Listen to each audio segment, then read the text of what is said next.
হ্যাঁ সমস্যা নেই, আমরা এখানে আছি।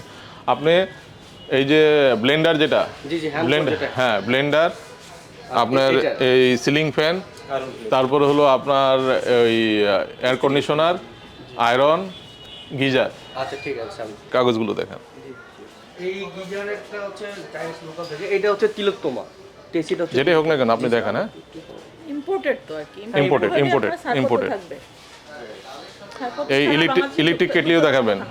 ঠিক আছে, মূলত আপনাদের থেকে একটা মুসলিকে আমরা নিলাম, আপনাদের বক্তব্য যে আপনারা জানতেন না সেটার উপরে আপনাদেরকে আমরা জানিয়ে দিয়ে গেলাম এবং আপনাদেরকে লিখিত একটা মুসলিকা বানিয়েছি।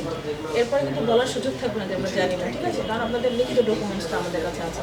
সুতরাং এখন আপনাদের দায়িত্ব হচ্ছে যে যে প্রোডাক্টগুলো আপনারা এখানে রাখেন, যেটা ম্যান্ডেটরি প্রোডাক্ট আছে, আপনাদের তালিকাও দেওয়া হয়েছে, ওটার প্রতিটা সারপোর্টটা আপনি একটা লিস্ট করে ফাইল করে রেখে দেবেন, ঠিক আছে, যাতে অন প্রসেসে আমরা যদি আবার আসি বা আমাদের প্রতিষ্ঠান থেকে অন্য কেউ আসে, আপনি যখন অনেস্ট আপনি দেখাতে পারেন, ঠিক আছে, এই ব্যাপারগুলো খেয়াল রাখতে হবে। হ্যাঁ, আর ব্যবসা যে করে তার দায়িত্ব হচ্ছে তার রুলস রেগুলেশন নিজের পক্ষ থেকে জেনে নেওয়া, ঠিক আছে, এটা জানায় নাই বলে জানি না এরকম না, যেহেতু আমি একটা ব্যবসা করছি একটা প্রোডাক্ট নিয়ে, সুতরাং আমাকে জেনে নিতে হবে আদৌ আমি কী করতে পারবো কী করতে পারবো না, ঠিক আছে।